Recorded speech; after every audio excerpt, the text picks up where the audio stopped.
back to Beer Fueled Fantasy Football. It is 7-11, National Slurpee Day. But more importantly, it's Nick's birthday. Woo. Oh, happy birthday. Welcome to 30, bitch. Thanks. I'm old. Whoops. Somehow fucked that one up. It happens. So like Joey from Friends. Why, God, why? So we are here. We're going to do part 2 of quarterbacks here as we continue moving through all of our rankings episodes. It is the last episode we're recording before going to NFFC. We actually still have to figure out how we're going to record while at NFFC, so that should be fun. I'm going to pack the studio up, and I'm bringing it with us, and we'll set it up in the hotel room. All right. So hell yeah. At some point when we're absolutely hammered, we'll record out 2 episodes. Yep, and we'll see if we can grab somebody. Sounds perfect. We'll probably just grab Mitchell. somebody. I grab them, we'll just grab a player. put them on one of the old condenser mic. Or no, bring your mic. From home, yeah. Yeah, bring your... Well, I know Jake and Miguel are staying in the hotel with the same hotel we are, so we may just steal them. That works. That sounds good. But yeah, make sure you bring your microphone so if that you're we have a fourth good one. Funny you're listening to this episode. Preview of your future coming up. I don't have the crystal ball future sound. Aw. All right, so this episode we're going to go through our last, 8 tiers of quarterbacks, 7. Getting kind of the deep guys. So if you're in 2 quarterback leagues, super flex leagues, we'll talk about some of the lower ranked guys that we still like, or some guys that may have some serious upside to them that you may want to do as a stash play. Before we get on all of that, though, we do have a beer preview for you guys. And before we get on with that, you we got have Dynasty a League. I have a redraft league. Wow. Yeah. Superflex. 2 quarterback, 12 team. Qualifications will run through July 29th. I think I forgot to say it on the last episode, but you are competing for prizes for the top 3 people in this league. You did not mention that in the last episode. I forgot to. I know. That was my fault. First place, we'll get a signed Tyreek Hill jersey and a $50 charitable donation to a charitable place of your choice. Second place, we get a Beerfield t-shirt or a hat and I believe, $30 charitable donation. Third place gets a $20 charitable donation. Qualifications, you get 1 entry for doing one of the following. Make a donation to Fantasy Cares. Any amount is fine. FantasyCares.net. Before you message Beerfield Fantasy, any amount? Yes, any amount. Yep. Screenshot it and send it to me at HotBFF. Make sure you send it to me in my DMs because half the time I don't read my Twitter notifications. And Nick is busy running the Dynasty League and controlling all of our appearances and that stuff, so he doesn't need it in the show inbox. Yeah. So make sure you send that to me at HotBFF. You can also send me a screenshot of you leaving a review on iTunes, of you subscribe to our YouTube channel. I think I added that one. Mm-hmm. And if you buy some Beerfield merch, you get 3 entries. So that one, it is okay to DM Nick about because he's got to handle the merchandise. I do have a question. Is it 3 entries per item? No. So they buy a shirt and a hat? No. Just one or the other or both? One or the if other. you want both, okay. Awesome. You'll look fly as hell. Yeah, I mean, we'll love you for it. But it's only 3 entries. Okay. Only 3 entries. So make sure you get those off. Again, signed Tyreek Hill jersey, $50 charitable donation to first place. It is free entry, so no buy-in. Unless, of course, you make a donation to Fantasy Cares, then I guess you're trying to buy in. But you're doing it to help the kids. You're doing it the right way. All right. And then I guess we should do individual show handles as well. I'm at Nick Sparts. Dan Theory across the table from me. At 30BFF, what's up? And then one more time, Christopher Hopper. At HotBFF with 2 Ps. Also, you can follow us on Facebook, Untapped, and Instagram, BeerfieldFF. Facebook is Beerfield Fantasy Football. Untapped and Instagram, BeerfieldFF. Correct. And YouTube, if you want to go subscribe there so you can enter into the listener league, it is Beerfield Fantasy Football as well. Yep. All right. Now let's hit a beer preview. Now let's hit a beer preview.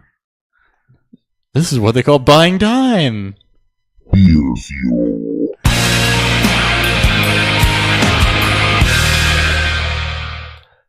Because it's been a few weeks, we got a beer out of Chicago. We've got Finch Brewing Company, Chicago, Illinois. Their beer, Tacocat, which is a kettle sour ale, clocks in at 5%. It is their first time on the show. Once we start getting real deep into our tiers here, we'll go ahead and give you a full beer review. And I don't think Hopper's going to like it. Again, I apologize for what's about to happen to your ears with this will drop. I forgot that we were supposed to make them, and we record Monday and Wednesday episodes on the same day. It's half bad, half good. Yeah, this is the bad part. Quarterbacks. The good part. How much you want to make a bet I can throw a football over the mountains? God, I love that It part. averages out to about a C. Yeah. It passes. on average. Kind of like the first tier of quarterbacks we're going to be talking about. They Good enough to also be pass. president. I mean, that's kind of their job. Yep. Let's hope so. These are guys that you could still probably be looking at drafting in your leagues. A lot of them, I think, are going higher than we're going to be recommending. For our tier 5 guys, we kick it off with Jared Goff coming in at 14. So he's got the arrival of Brandon Cooks. That's good. I think he maintains a lot of his numbers with maybe a slightly longer leash to do things in this offense. And I think Cooks does have a better season than Sammy Watkins did. 5.9% touchdown rate, though, is a tad high, but he's safe if they let him throw it. Cousins was usually high 4s with Sean McVay, so it's not going to fall off that much. Interception rate was absurdly low. However, that was also a Kirk Cousins trademark. So Jared Goff, probably a lot more of the same. You might see him bump up a little bit, but I don't think it's enough to catapult him to a surefire top 12 quarterback. And this tier right here is kind of the tier where it's like, all right, I'm not going to be surprised if these guys finish in the back end of QB1, but I'm also not going to be surprised if they finish high end of QB2. If you're playing superflex, these are the guys I'm targeting as my QB2s. Yep, he's still gonna be very good against bad defenses or good matchups. He'll probably still struggle a little bit against some of the better ones, but another year in this offense, expect a little more consistency. They're probably going to open him up more, let him do some more things. Cooks is a great NFL move. We'll see how he does for fantasy. Woods and Cup he has a lot of rapport with, and expect a little more Gerald Everett in the red zone too. Yeah, I predicted him to have probably about 1 to 2 more attempts a game, just starting to crank up his passing game a little bit. But it still wasn't enough to really push his numbers to the point where he's going to be a top-tier player. I did have a slight touchdown regression for him, getting out in the low 5s instead of the high 5s. Mm-hmm. So I still think he'll be very efficient in this offense, but it's not going to be quite as efficient as it was last year. He had a couple broken play touchdowns that Robert Woods gifted him. Yep. Can't really rely on those. So yeah, I think he's going to be a very, very solid mid to high quarterback too, but I just don't think he's going to have the volume and the same efficiency he had last year to be a back-end QB1. I don't think so either. So 2 QB leagues, great. Single QB leagues, I'd look somewhere else, especially with the price he's going. He's currently going as the QB 13 off the board. But we won't chastise you too much if you do it. Nope. Yeah. So. If you really like Jared Goff, I'm not going to hate you. It's not that much of a reach. Nope. Guy who's a bit more of a reach, Jimmy Garoppolo, coming in right behind him. This one's iffy because he was super great at throwing footballs, but not super great at throwing touchdowns.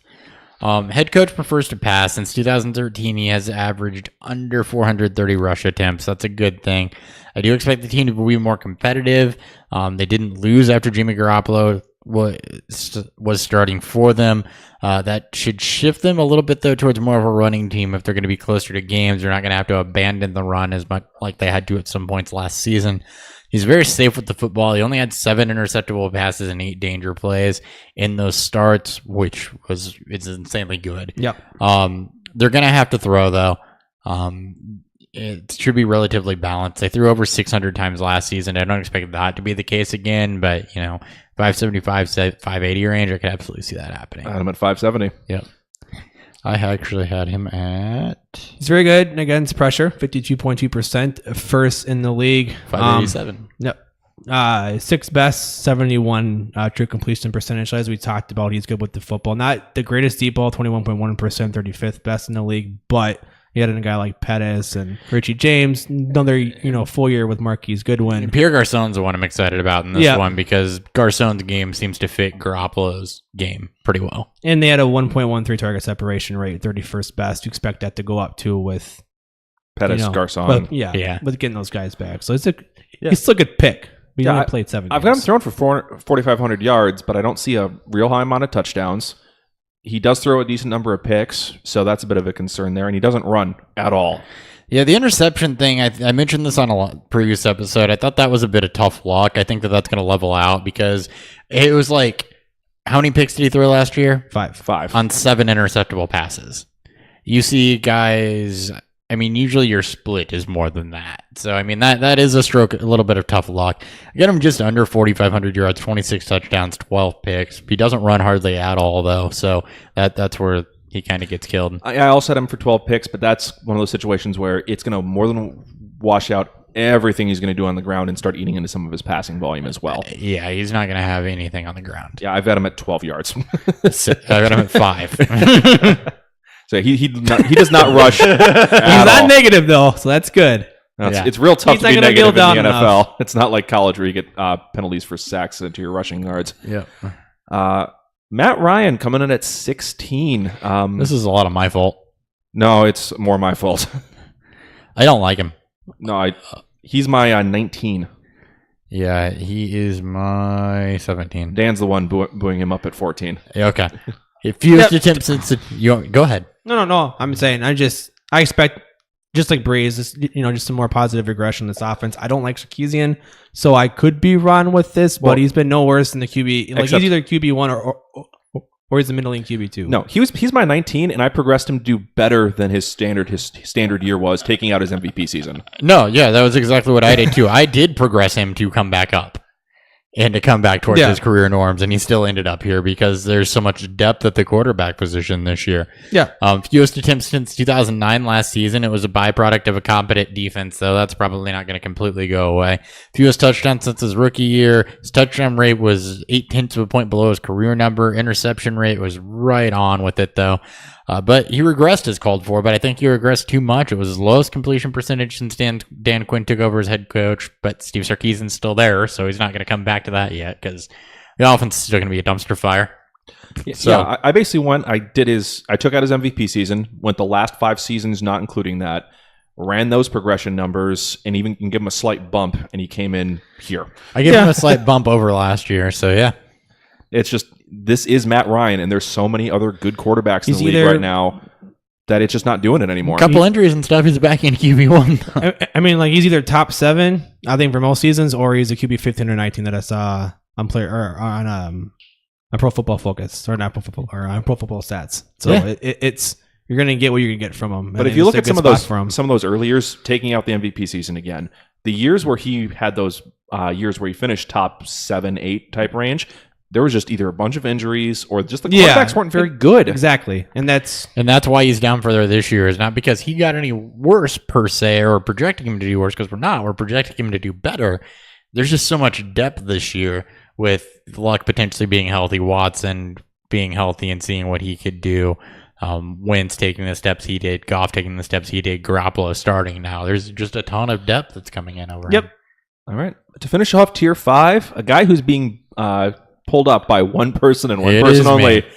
Alex Smith. It is absolutely me that's pulling Alex Smith. Yeah, you've got him at 11, so you have him as a QB1. Woo! I like it, though. Yep. I don't hate it. So, Gruden, first off, Jay Gruden has never had a quarterback throw under 540 times. Alex Smith has an interception rate of 1.6 or lower the last 5 years, completion percentage over 65% the last 4 years. His touchdown rate for his career is about 0.7 of a point lower than what Cousins is. So Gruden, you would think that offense is going to help that number a bit. The weapons, look, I love the way Jameson Crowder fits Kirk Cousins. You figure if Jordan Reed's healthy, they'll be able to use that. You're going to have a competent running game, and you're going to have a defense that is not worth a damn. So they're going to have to throw the football. See, I don't necessarily agree with that. I actually kind of like what they're doing with that defense, especially that defensive line. I like what they're doing with it. I don't think you see the effects of it this year, though. I think that it's going to have to mold together. It's going to take time to mess it. Now, keep in mind, I did not project Alex Smith to throw the ball 590 times. I projected him to throw it 550. But he's so hyper efficient, especially with his picks being down and then with his legs. And he's going to run more than Cousins did. He gets a lot of random big plays on the ground. And he's going to get chased around a little bit. I think, even if the offensive line is healthy, even when they were all intact, they were just average. So it's really the rushing projections that I've got bringing him up. And I don't have him projected insanely there either. I just think he's going to be a solid enough rusher with a solid enough passer that puts him here. I'm interested to see what he does with Jay Gruden, just because he's a guy that's not known to throw a shit ton. He's more known to be safe, not known to take shots. I'm interested to see what he does with them. He's going to be like more like Matt Nagy, where he gets the most out of them completely, and you get a top 5 finish, or is he going to kind of fall back to what he was prior to that? I regressed him a bit from last year, but it's his attempts that went up. He had one season previously over 540, but over 550, but with Gruden never having a quarterback throw under 540, and he had some crap quarterbacks before Cousins took over. Yeah, he did. Colt McCoy. I projected Alex Smith at 550 attempts, which is not incredibly high. Just over 4,100 yards, 24 touchdowns, 10 interceptions, 52 rush attempts for 280 yards and 3 touchdowns. See, it's the 52 rush attempts that I don't see meshing with the 550 attempts. I don't see. Well, his highest in attempts is 508. Yeah. So, I mean, I do expect that. I can see that going up just because if Washington defense does regress or does kind of stay the same as it was last year, against a good division. Well, and again, averaging out what quarterbacks have done in that offense. Yeah. I mean, I agree with you. it's a scheme change. I might bump him up now. Yeah, I'm a little more cautious. I've got him at similar number of rush attempts. I got him at 55, but I've got him at 520 attempts. Yeah, so I got 30 more pass attempts in there, and again, that directly correlates to you being slightly more confident in the defense than I am. Yep. So overall, though, I do like him. I've got him coming in. I got to actually bump him. I got him at 20, and I'm looking at that. I'm like, that's a little too low. I'm going to bump him in front of Ryan and a few other people here. Yeah, points-wise, he came in right at 11 for me, and I kept him there also because I'm confident that even if Alex Smith does not overproduce, he's probably not going to underproduce. Okay. So, yeah, if you miss on a lot of your other targets in the draft and, quarterbacks are going fast, I do like Smith as I need to grab a quarterback type play this year. Smith is going to be one of my favorite targets in 2 QB leagues just because I know that not a lot of people are going to view him that way for me. And he is absolutely a priority in Scott Fishbowl. I wasn't going to say that just in case somebody is listening. We're already into the draft by the time this airs. Oh, yeah, we are 2 days into the draft by the time this airs. Yes, sir. Cool. All right, moving on to tier 6. Number 1 up is Marcus Mariota, and this one is 100% my fault. I projected him to go back much closer to his career norms, slightly below I put him at, and he came out and projected as my QB7, running those numbers through the system. I do like that they're getting away from the exotic smash mouth. They're going into year 2 of Corey Davis. We still like Rashard Matthews. We have Delaney Walker as, I think our lowest rankings are tight end 5, and then they added Deion Lewis as a pass-catching back. He's historically been a very efficient runner, and LaFleur likes to run even more than historical averages. So I just ran through the projections and went, all right, I guess I'm all into Marcus Mariota. I'm not all into Marcus Mariota, but you got a defensive head coach coming in, an offensive coordinator that does win with the run. So I expect them to try to do a little bit more ground and pound, especially with Deion, with 2 decent running backs. He runs, but he does not run as much as the previous OC did. No. Mariota also has yet to play a full season, 12, 15, 15, career high, 453 pass attempts. So the volume's not necessarily going to be there with the arm for me. And I do project the injuries into my rankings a bit. They're not the number 1 thing, but they will rearrange a tier for me. I do expect his touchdown interception rates to come back towards where his career was prior to last season. His picks really went up after the injury, so I expect that to get better. He was at about 0.75 per game before. It gets compared to 1.1 after he got hurt. So over 5% touchdown rate the first 2 seasons. Goff was at a 5.9. I expect that to come up. And he's way better running play action, so I think that they can get creative with that. I'm just not in love with the volume that I think he's going to see. Just because I think that this is a team that's going to be run first and try to win with an aging but stout defense. Yeah, they may try to limit him maybe a little bit early to make sure that he's fully back, healthy, is in with this offense. You bring in Deion Lewis, who's a good in between the tackles runner too, can make a lot of big plays. He will get his check downs, so he'll get his numbers through that way. It's just the low attempts. Combined with just, you may see more of what we saw with Goff, just more efficiency. And he was a QB 12 2 years ago when he had a great touchdown rate of 5.8, and then those little numbers. So I expected a little bit more. I just don't see the same kind of receiving weapons unless Corey Davis can take the big next step too. He's been drafted in the 6th round like he is going to be at least a solid wide receiver 2 type player. Yeah. So, if fantasy ADP directly correlated to on-field performance, though, a lot of us would be more happy with our teams by the end of the year. Very true. Everybody can say that, and we all want it to happen. It doesn't mean it will, so there's still got to be that pause there. He could be a guy that may surprise a lot of people, though, if he can get the Jared Goff type of efficiency that the 4 got of him last year. Yep, and then on top of it, he's always been a great runner. I've got him projected for a little under 400 rushing yards this year. Was I that high on his rushing yards? Hold on. I put him a little higher just because of the way LaFleur has been. Keep tabbing. Yeah, 312. So, yeah, I think there's a lot of floor there. I am a big fan of his. Yeah, you may have to have a game where Luke Falk's starting or something, but I still like him. It's more Otherwise, concerning if they Yikes. don't like if they expect him to be a playoff team, they may not want him to take off a bunch and run because he's got the injury pass behind him and too. LaFleur didn't run his quarterback, right? Yeah, So that was the other thing that kind of threw me. It's not like they have to run Mariota because they're in a Seattle situation where he's the only one that can run, or they're in a Carolina situation where he's the only one that can run. yeah, but I mean, are you really not going to take the Corvette out for a drive every once in a while? You're going to, but 400 yards, are you going to take the Corvette out for a drive in the ice and rain when it's going to slide off and break itself? I mean, with that Joe Flacco slide.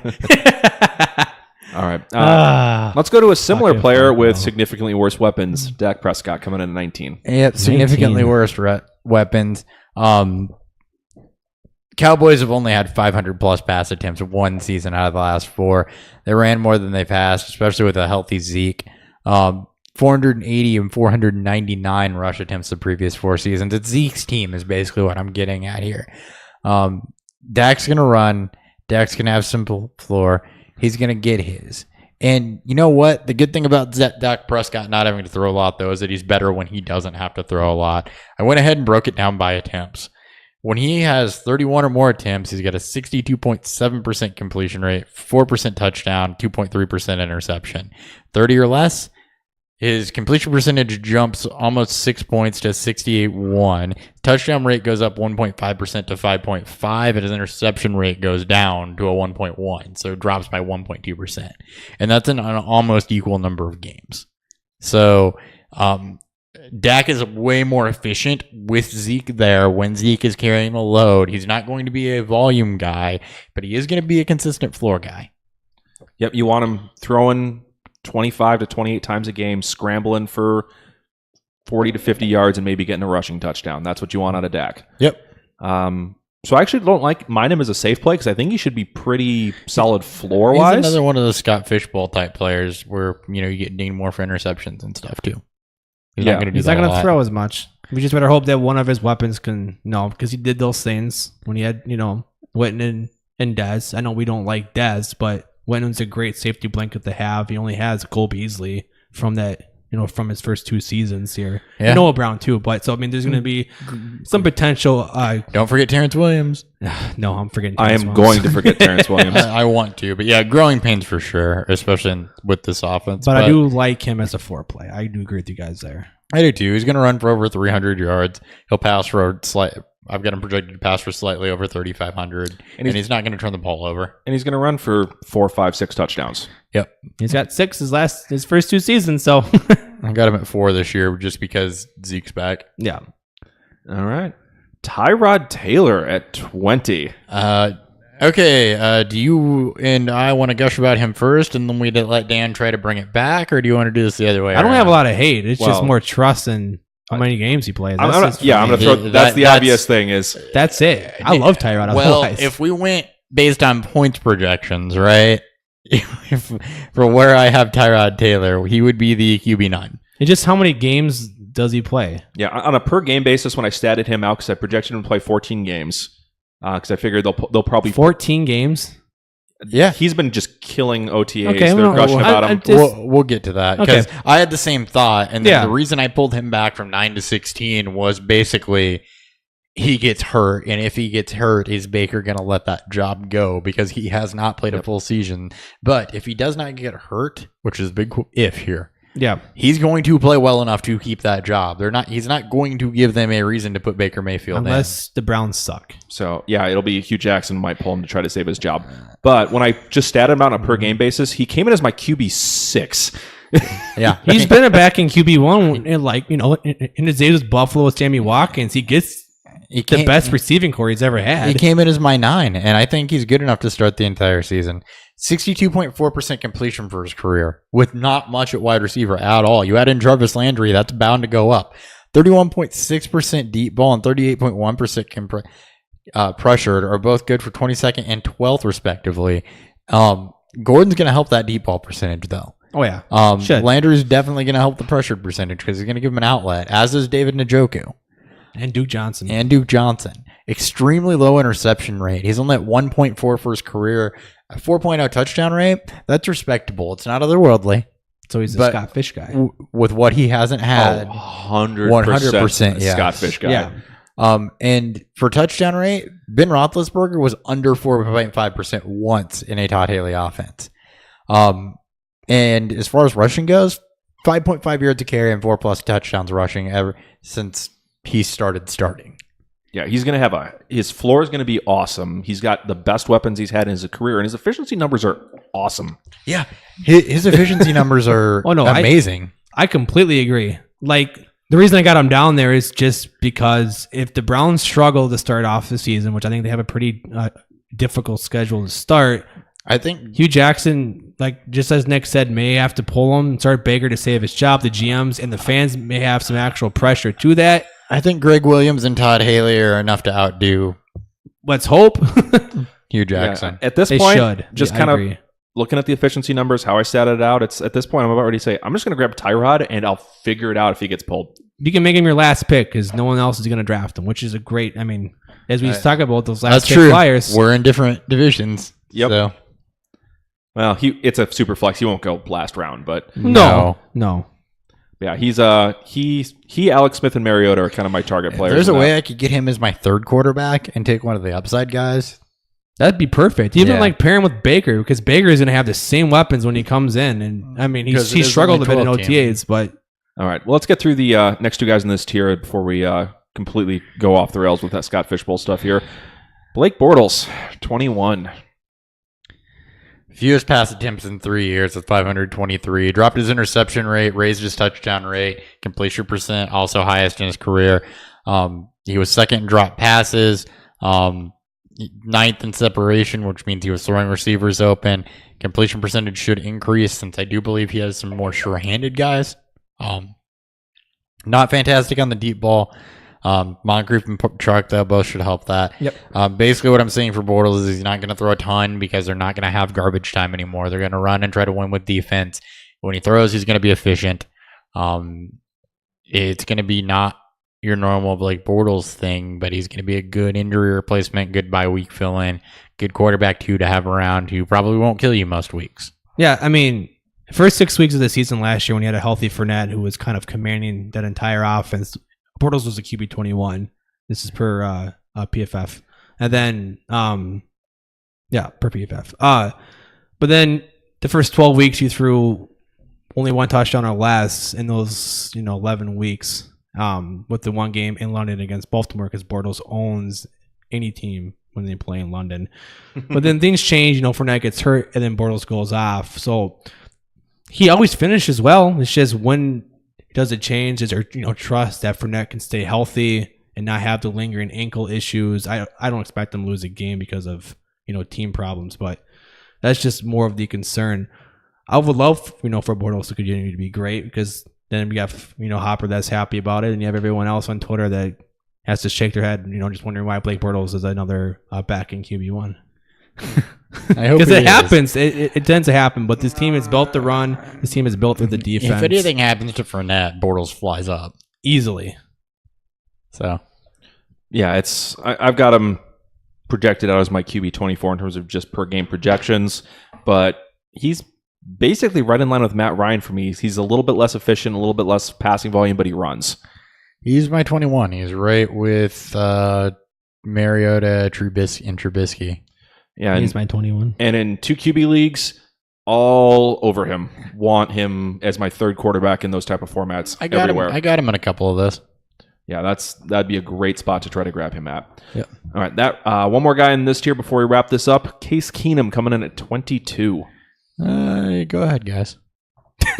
Dan, I think you're the highest on him, so you go ahead. Mine's more of just he doesn't lose much in terms of his weapons. He gets Demaryius Thomas, who's a great outside threat. You get Emmanuel Sanders, who's going to equal Diggs and Thielen over the middle.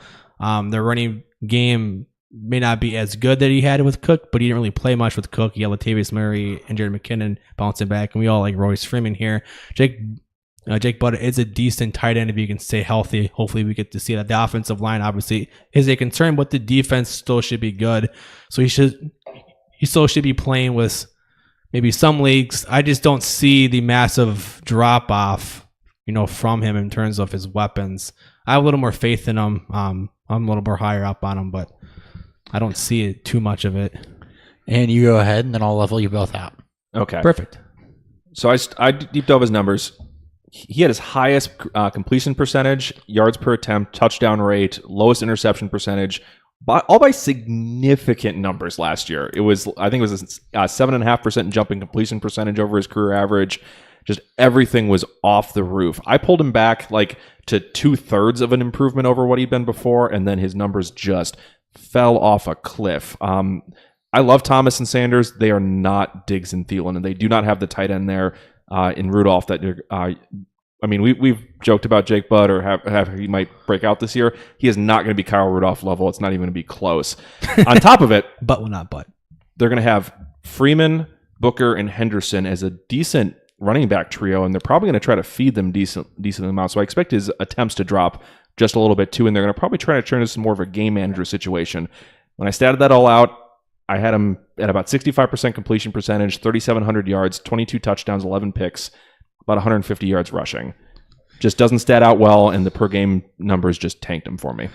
All right, so I like the fit, actually. His numbers fit Musgrave's offense. He's around 11 yards per completion with a lower interception rate at 2.1 for his career, which is game manager.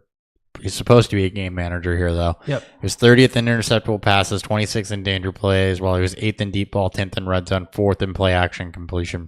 The danger plays and interceptable passes and the career 2.1% interception rate is what jumps out to me because they're saying, hey, game manage us a bit.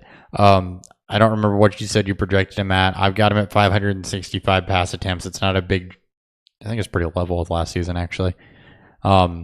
Just over 4,000 yards, 25 touchdowns, 11 picks, 36 rushes for 101 yards and a single touchdown. He came in at 17 on a points basis. However, my 16 through 20 are separated by about 6 points. So Makes sense. I could see him doing well. I think with the injuries, Case Keenum looked a lot better last year than he actually is. Mm-hmm. In terms of relative fantasy performance. I mean, the Vikings were about a 50-50 split in run versus pass. Yeah. So he's not going to come in and set the world on fire. He's not going to come in and out of the gate. I'm not going to say, yeah, Case Keenum, go get him. He's a top 12 quarterback. He's not. He's a good late flyer in superflex. He's going to be somebody else. Like most people in this tier are going to be, well, they won't kill you, but they're probably not going to win you much. No, the way I statted him out, he's probably going to be pretty safe, but I just don't see a ton of ceiling there. Yeah, I'm right there with you. I don't see a ton of ceiling there. I don't think he's going to be terrible. I just don't think he's going to be exceptional. Yeah, I have him as my QB 17, so I'm right there with you. Yeah, he's 19 for me. Yeah. So No, I was the one who tanked him. I think I got him at 28. yeah. All right, moving on to tier 7. Before we get to the beer review here, we got 3 guys here. Eli Manning. And I think it was Dan who was also super high on him compared to us two. I was way low on him. I guess just for me, because I don't do all my projections, so I go a little more gut feeling and just normally what I see. He gets Odell back healthy. He'll get Sterling Shepard back, back and healthy. He has Evan Ingram. You throw in Saquon Barkley. You bring in ROC from last year. I can't remember his name now. Pat Shurmur. Yeah. Shurmur got the most out of Case Keenum last year. He's going to kill you. Like, he's going to have games where he's just going to completely destroy you. He's great in best ball. I thought you were going to start singing the Yobagoya song there for a second. Yeah. I just have a little more faith with them. They buffed up their offensive line. I just like this offense. They bumped up their offensive line to be able to run the football. I mean, Eric Flowers is still there. Yeah, I mean, it'll be a better pass catching. Bring in Nate Soldier. Pass blocking, but yeah, this is going to be there's going to be a run heavy team, I think. It's Saquon's team, and that's the reason I have it projected so low. He's never been a high completion percent guy, or a low interception percent guy, which is kind of what Shurmur prefers from what I've seen in his previous offenses. He's like the anti-Pat Shurmur quarterback. And it's not like that's a fluke. His backlog of stats is definitely thick enough. He's going to have some high-end weapons, but not generally a ton of depth either. If something happens to either one of those guys, you're off of a cliff at that point, essentially. Then you drop him, and then you move on with your life. Yeah. And I mean, he doesn't run at all. Nope. He's a statue. He's going to throw a ton. I got him projected at 606 attempts, so he's going to huck it a lot. I don't think I was quite that high. But it's barely over a 62% completion percentage for what he's going to probably be putting up. Barely over 4,000 yards. The yards per attempt just isn't there, even with Odell. And he's going to throw like 15 picks. Yeah, I'm down at 567. 13 picks. Yeah, So I just think that they're going to go more run-focused with this. And I think they have to. And when you look at... Yeah, they and should. you can say, okay, they've got your old offensive coordinator. They do. And you know what got you guys where you were last year? It wasn't Case Keenum. No, it's a defense. It was the fact that it was the defense, and which the Giants don't have. And then the fact that you could run the football because you guys ran a 50-50 split, which is not something that, most of the NFL is running, between 420 and 450 times, and you guys were up over 500. So I think we were, top 5? Yeah, in rush attempts, yeah. Yeah. second. So, Yeah. top 2. So, I think that you try to go with that formula more. I mean, it's not going to be as extreme, but Saquon's team. Mitchell Trubisky coming in at 24th overall. There's just a ton we don't know about this offense. Nagy was a one-season offensive coordinator. Helfrich was coming from a college offense. So you look at what Alex Smith did last year, 5% touchdown rate, 67% completion percentage. Trubisky's calling card was accuracy coming out of college. He's going to take some steps in the right direction. Rushed 41 times in only 12 games last season. He's going to have some rushing upside. I don't know how extreme it's going to be because there's just not a thick enough backlog. You put weapons around him. I think he'll be solid. Again, I think that it's going to be encouraging to see what he does, especially if you own him in Dynasty. I think we're probably still a year off from talking about Mitchell Trubisky as a potential flyer, difference maker type of pick. Yeah, when I was projecting him out, I just didn't see the volume there because if you look at what he was throwing last year, it was under 30 attempts a game. But that was also with coaching, too. No, what did you project him at pass-wise, Nick? I put him at 488. I had him at 541. Okay, so I was definitely lower than you there. I think that they overall run more plays, though, and I think that that's where a lot of that came in for me, is because the Bears only ran like 980 plays. NFL average was between 1,000 and 1,020. Mm-hmm. And that's because they couldn't keep the offense on the field because of whatever the hell John Fox was doing. So I think that overall, with the defense taking steps in the right direction and the offense being more confident that they're on the field more, which to me does generate more passing attempts for him. I mean, there's a lot of upside with this. Obviously, he gets the Jared Goff thing. If you can get a Jared Goff season out of him, fantastic. You're going to be able to play him, 541 is still low, by the way. Yeah, and they're still going to run the football with Jordan Howard.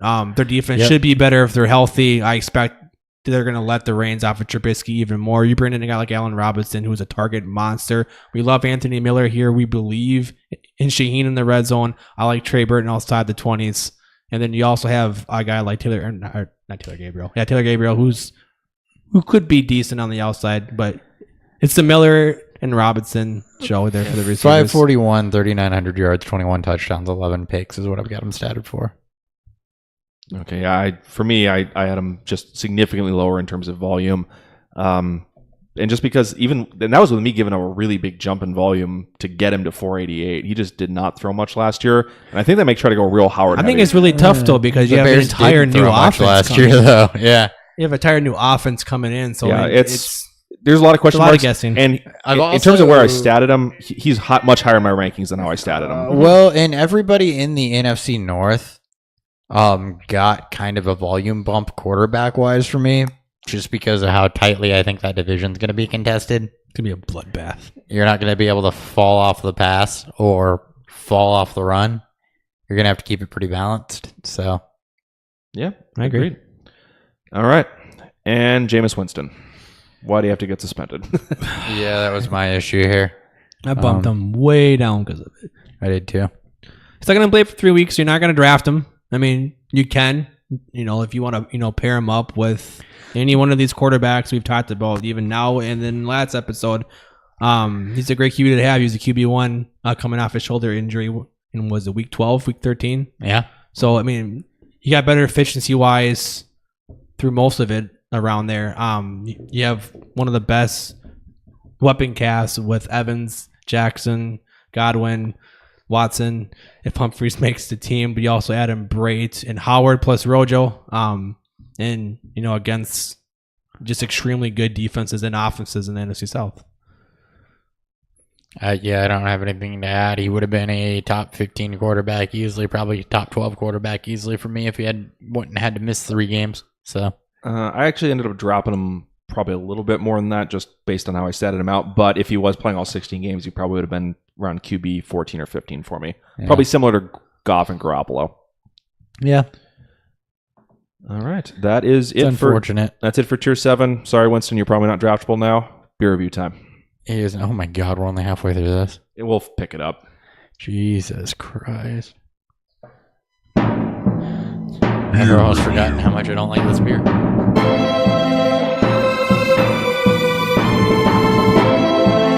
got more color. Probably because my throat hurts. All right, so Finch Beer Company, Tacocat, and since Hopper kind of spoiled it a little bit over the mic, what do you think? It's a sour, which is not my favorite type. I'm okay with them though. I got some lime off of it, which if you've been listening to us at all for any time we've had a lime beer, I'm definitely not a fan of that. Yes, send Hopper all the sea salt and lime beers you can. That being said, it's solid. It tasted like a cat for a bit right out of the gate, so I'm not necessarily a biggest fan. That being said, my fiance loves it, so how does that feel to say? So does fiance. Weird. It has a live studio audience stamp of approval. Yeah, it does have her stamp of approval. I'm not necessarily a fan. It's drinkable. I just would not choose to drink it. Dan? It's a great sour for me. It's crisp. It's really easy to drink. Very drinkable, as I just said. And yeah, you get the Dan really basic stamp of approval. Yeah, it is a sour, but it's a moderate sour. We've had significantly harsher sours on this show. It almost more drinks like a session sour does. I think we had the Lucy by Indeed that one time. Mm-hmm. It's similar to that, just with a little bit of hint of lime to it, which I think is why Hopper's not a big fan of it. That's exactly why I'm not a big fan of it. And you don't really get a description of what it is, so I can't even be like, yes, I appreciate this for what it is, because I don't have a description of what it is other than it's supposed to be tart. Yep. But yeah, it's real bright at the end after you kind of get through the sour flavor, so it almost finishes with kind of a bright sweetness to it. More like an ale. Yeah, so it's great. I'm a big fan of Kettle Sour Ale, so I'm all over this one. Unfortunately, it's got the lime, so we lost Hopper on it. Yeah, but overall, I think count me out on lime stuff. So one love, one solid, and one meh. Sounds good. All right. Let's move on to Tier 8. Kicking it off first is a guy I've seen hyped in a lot of places for a major comeback candidate, but we do not agree with him, is Derek Carr. Hey, this is definitely going to get us some YouTube hate, apparently. Apparently there's Derek Carr truthers out there. I apologize to you guys. So, first off, I will say this. I think he's probably better than Josh Freeman, Mark Boldrum, whatever else not named Blake Bortles that Greg Olsen has had to work with. Let's also keep in mind, though, Greg Olsen is the offensive coordinator that couldn't figure out that moving Allen Robinson around to create matchup problems was a good idea. Mm-hmm. Career low 516 pass attempts last season, elevated touchdown interception rate, completion percentage, and yard stats were in line. I don't expect a big jump from him, though. Not in yards per completion, not in anything. They did some things to help the offensive line with Colton Miller, although I don't think that was an issue. He was 8th in pressure completion percentage. It was kind of a volume thing, but really just across the board, everything was bad, and I don't see a reason to be necessarily confident that that's going to improve. I expect him to get a little bit better. He was injured for most of the season, but he had 29 interceptable passes, third best, and only 9 money throws. I know that's going to be based around his offensive line and wanting to kill him. I assume 29 interceptable passes is third worst. Third worst. Third worst. Sometimes reading is hard for Dan. He's just not going to, and you've hit on this before, Dan, I think in previous episodes, is yards per completion is not good. No. And that is going to kill your yardage when you don't throw a ton of touchdowns, when you do have Marshawn Lynch on your team, and you're not really a rushing quarterback. It just makes it really hard for there to be any fantasy floor there. He's a better NFL quarterback than he is a fantasy quarterback. Yeah, and I don't even know if that's even the case because offensive line wanted to kill him last year, so he's kind of a dick. I don't know. That doesn't really mean anything, but I still. didn't say it was a good team, mate. well, and he will occasionally just rear back and throw just a really dumb pass. Because I've seen him throw a lot of pick sixes randomly. The opposite of Tyrod Taylor, guy will not be targeting at all in Scott Fishbowl is Derek Carr. I don't want I nothing to don't do want with to him. be anywhere near Derek Carr in anything, and I don't care if his name does have 2 R's. All right. R. Andy Dalton. Gross. Does anybody have anything good to say about Andy Dalton before I start in? I'll take him over Derek Carr, that's for sure. Efficiency numbers should be better. Kind of. Lower Spot. interception percentage. He runs more. He does get a couple rushing touchdowns a year. And overall, I hate to say it, I may like his weapons better. He finds a way to finish as a top 20 QB despite a terrible play calling, a subpar offensive line, and the worst start to a season for a quarterback ever.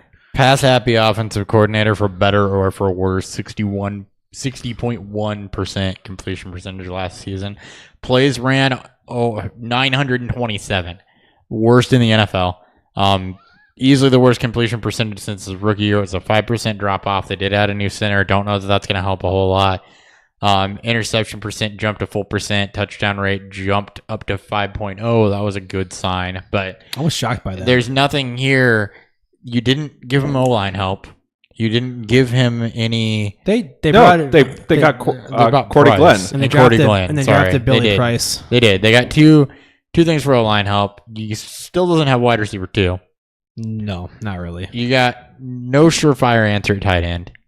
You've got an offensive coordinator who is consistently among the league's worst at keeping the opposite offense on the field when you go back and look at him. I don't think he's had an offense that's gone over 950 plays. And keep in mind what I said earlier, average is high 900 to low thousands. So the efficiency for this offense as a whole is just going to be crap. And then if you really believe that Joe Mixon's going to do better, if the plays are still going to be terrible, you can't believe that Andy Dalton's going to do better. Yeah. So of the 4 guys in this tier, I think he's the one I'm taking a shot on. No, not even for me. I still take Carr, but even then, I still feel gross. I don't want to take any of them, honestly. But I know who I would want, and we'll get to them. Is it Ryan Tannehill? It is Ryan Tannehill. Speaking of Ryan Tannehill, What do you think of Ryan Tannehill? I gotta figure out where I put him first. Hold on. Shit, I can't scroll. Yeah, you are the highest on him at 23. I am the highest on Ryan Tannehill, and it's because he is oddly consistent. 67.1% completion percentage and a 4.9% touchdown with Adam Gase in this offense is actually pretty commendable. That was before the ACL injury, but that, first off, that's an incredible completion percentage for anybody. Over 65% is very, very good. 4.9% touchdown rate. We said above 5% is when you start to get into elite. That is also very, very good. He was on pace before he hurt his knee for the last 3 games of 2016. To be a very, very serviceable high-end quarterback, too. He's got 2 seasons over 4,000 yards prior to the injury-riddled 2016-2017 seasons, and he was on pace in 2016. Right around 25 touchdowns the 3 years prior to getting hurt. Offensive struggles mean more throwing and less rushing. Or defensive struggles, rather. I wrote that wrong. But more throwing, less rushing. And you just look at the consistency of 25 touchdowns, 4,000 yards, and super efficient on his completions in this offense. And then you bring in Mike Gesicki. Sure, you lose Jarvis Landry. That's going to hurt that some. But, overall, that consistency is hard for me to turn away from and say I would take an Andy Dalton, or I would take a Joe Flacco, or I would take a whoever the hell else is in this tier, AJ McCarron. No, it's over Ryan Tannehill. It's Carr. Or Derek Carr over Ryan Tannehill when he was putting up over 4,000 yards and 25 touchdowns. he might be your Blake Bortles this year. This defense is pretty garbage. I mean, they did spend some high draft picks to improve it, but a cornerback is a pretty tough position to transition to from college into the pros. We've seen that most years. They don't really know what they have there on offense. We like Drake. but Drake gets passed out of the backfield. Parker's still a very good talent if he can get his shit together. And we like Stills and Wilson. Yeah, we do. So you don't know what they're going to have, but what you do know is that before he got hurt, he was incredibly consistent. He also had a 3.1 interception rate that same year too, which is He- a little telling not to hell. good. No, Yeah, I'm 19 and 12. I'm projected for 14 picks and only 25 touchdowns, which is not great. 24 and 14 for me, just over 4,000 yards. Decent rusher, though, too. Yeah, I So, mean, he's a converted wide receiver. He has speed. He's got some floor there, 41 for He 180 is? and I 1. didn't know So that. he comes in right. I have him and Matt Ryan projected within 0.3 of a point of each other. Yeah. No, that's right. Matt Ryan, I feel more comfortable about. That's why he's so much higher. in my Yeah, I was going to rankings, say, so- man. I've got him about 8 points apart, so not too far off. Yeah. And I got him at, just kidding. All right, that's it for tier 8. Tier 9, this one's it starts to get real ugly. We can start going fast. Sam Bradford comes in at 30. I didn't even rank him. I statted him out. If he was If he stays healthy. basically if he It's stays fine. healthy, he'd actually look pretty good. But I don't think he'll stay healthy. And No. he's going. I think it's him and Rosen and Darnold and McCown are the two rookie quarterback situations where I projected neither of them to play all season, which makes them both undraftable to me. I guess if you're in a super flex and you're trying to throw, you could take one or the other to either bench stash or to start, depending on what your needs are. So, but in Sam Bradford, I like his weapons more. I like the team more. If I have to have somebody, Jameis Winston pairing, I guess. I'm trying to find nice things to say. Then I'm okay with that because he is hyper efficient and he can do it when he's healthy. But I'm with you. I think he plays 6 games, gets hurt, and then it's Josh Rosen's team. I don't think it even takes him getting hurt for him to get benched. I mean, he's extremely good, but the same case with Tyrod Taylor. In Cleveland, it's just when does the owners and the GMs and all that shit kind of take effect if their team is struggling to win games. And I think they'll going struggle against more them. than Cleveland will. Yeah, they Yeah, had a really easy the schedule AFC last North year. is pretty bad, and Yeah.